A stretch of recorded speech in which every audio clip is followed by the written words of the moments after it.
I began playing trumpet when I was 12 years old, and Miles Davis quickly became one of my favorite musicians. And then, I don't know, around age 13 or 14 or so, I heard this story that when Miles began playing professionally, he was so extremely introverted that he couldn't face the crowd. He would play he would turn to the side. He would sit to the side and play to the side.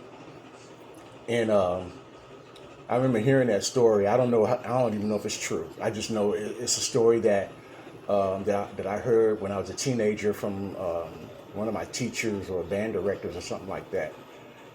And but that's kind of like, I mean, that's exactly me. I've been extremely introverted my whole life.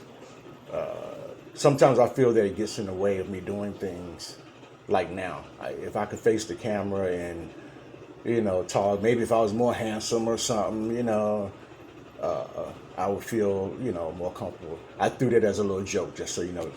But yeah, but true though. I mean, maybe if I was more handsome or something, maybe I could. But I'm just a regular old dude, regular old guy, nothing special. But anyway, to get to the meat of the heart of the matter, I'm being treated for bipolar 1 depression. It's been about 15 years now. I've been on medication, psychiatrist, therapist, and stuff like that. And several years ago, I had a real bad episode. I mean, I was ready to call it a day. I was ready to check out of here. And but fortunately, I called the VA suicide hotline. I'm a Marine Corps veteran, by the way. And they got me back on track, and I got a therapist. They gave me another therapist, and she told me to start create a journal, and just write all the things that trigger me, all from my childhood. She said write all of it, no matter how bad it is, just write it and stuff. And so I started writing it, and then she said, okay, well, now switch it up, write some good with it and everything. And I'm like, okay. So I'm just writing and writing and whatnot. And I don't know. It's like the more I wrote, the more came in my head, because I've been writing in my head since I was little. I've always written in my head. I think that's what introverts do. We're very internal. So I be write all these stories in my head, and so I just one of our therapy sessions, he said, "Well, how's the journal going?" And jokingly, I said, "Doc, I think I may have accidentally written a book." And we laughed it off and everything, and but then I got serious. I said, "Well, I'm gonna take a stab at it. I have nothing. The way I see it, I have nothing else to do. I play music all day. I'm a musician. I play multiple instruments and stuff, so I produce my own music and whatnot. And so I'm like, well, shucks, I ain't got nothing else to do. I might as well give it a shot." And so that's how I came up with Lavender Rose. I don't know. I really love this book because the secondary part of the title says it all: memories of a teenage boy's first love. And I was thinking, I love stories. I love any good love story. I love them. And but then I got to thinking, I'm like, you see all these like teenage love stories or young adult love stories, and my recollection is that the teenage girl or the young adult woman is always the primary focus, is always the one falling in love. And of course, the man is there, of course, but the focus is the woman. And I said, well, as I was writing in my journal, I got to looking, I'm like, wait a minute, I have my own teenage love story. And so I wanted to share it so people can see what the men, the boys, or teenage boy or whatever, young man, young adult, whatever you want to call it, goes through. Because I wanted to describe the butterflies in my stomach that I had, the overjoy and all that good stuff as a teenager. And I don't know. Even when I think about it now, to me, it's just beautiful. You know, just the whole process and whatnot.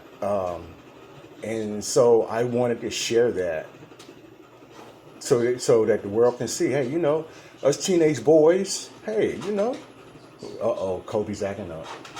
Us teenage boys, you know, we fall in love and we have those same feelings and we go through the same insecurities. You know, like is she do she like me? Is she gonna call? You know, all that good stuff.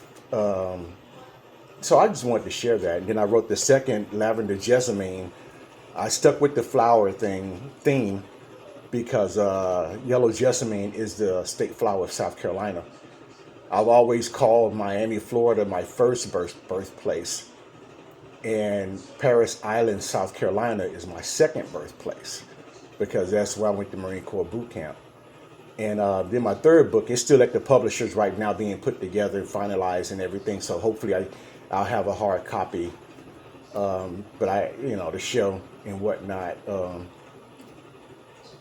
But Lavender's Heart, Tiger's Claw. Tiger's Claw is an Okinawan flower, and and that's another love story as well. And so this one, the Jessamine book, it mostly covers. I mean, it's all military boot camp, so I see it as the bridge to.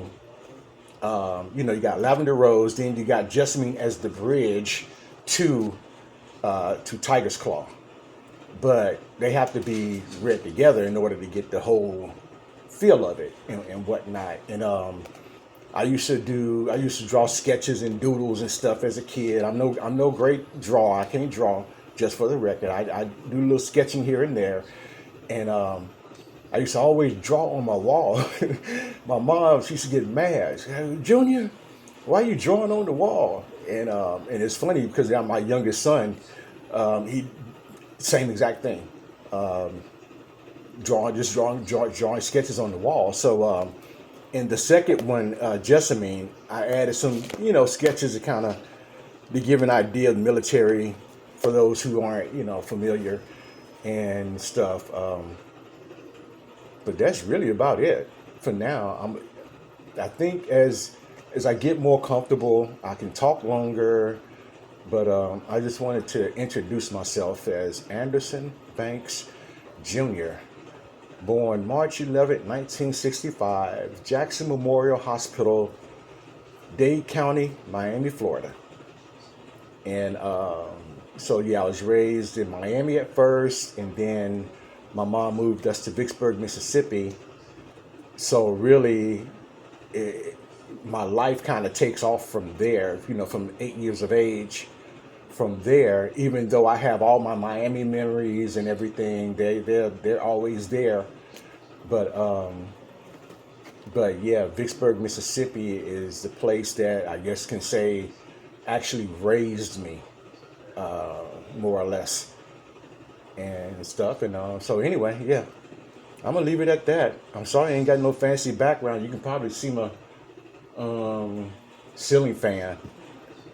I don't know.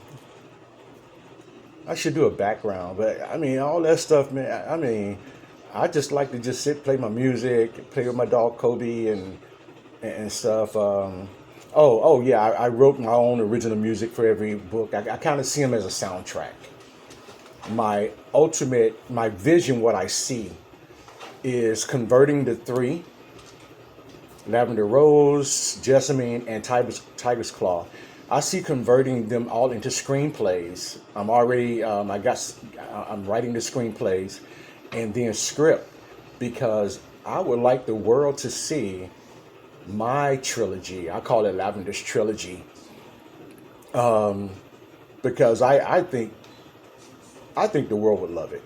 Matter of fact, I know the world would love it to see a young man. I tell the story via flashback because I start off at my therapy session with my therapist. I thought that was very important because I want people to understand, there's ain't no harm, ain't no shame in seeing a therapist at all. My therapist basically helped me find my voice. To be honest, my therapist Lisa, that's her first name, Lisa. She helped me find my voice, and I put it into this. So anyway, I'm gonna be a little more descriptive later. Again, this is totally new for me, so my apologies for sitting sideways, but I have too much overcoming anxiety. So this is the way I ease my anxiety and stuff. But yeah, that's it for now. So, I guess I'm gonna post this. I don't know. Shucks. Man, I'm gonna be on camera. I mean, even thinking about it, I'm like, man, I don't know. But I don't know, I guess anonymity is my superpower, and public and stuff like that. That's my kryptonite. If I could, make a good analogy, that's the way I see it. Yeah, my anonymity is my superpower. Being public, being on camera, blah, blah, blah, blah, blah. That is my kryptonite. So Superman is going to sign off from now, and I will talk to you guys on the next video. And I'll try to be more, I'm going to try to do this. I'm going to really, really try to do this, y'all. I'm serious. So, I appreciate some words of encouragement. That would be nice. Like and share, or whatever they call that word. I'm going to start using the hashtag introvert and hashtag shy guy. Although, yeah, those are going to be the hashtags that I use, along with my books and everything as well. But yeah, I'm going to start using hashtag introverted and then hashtag shy guy. Okay, all right. Thank you guys for your time. Bye.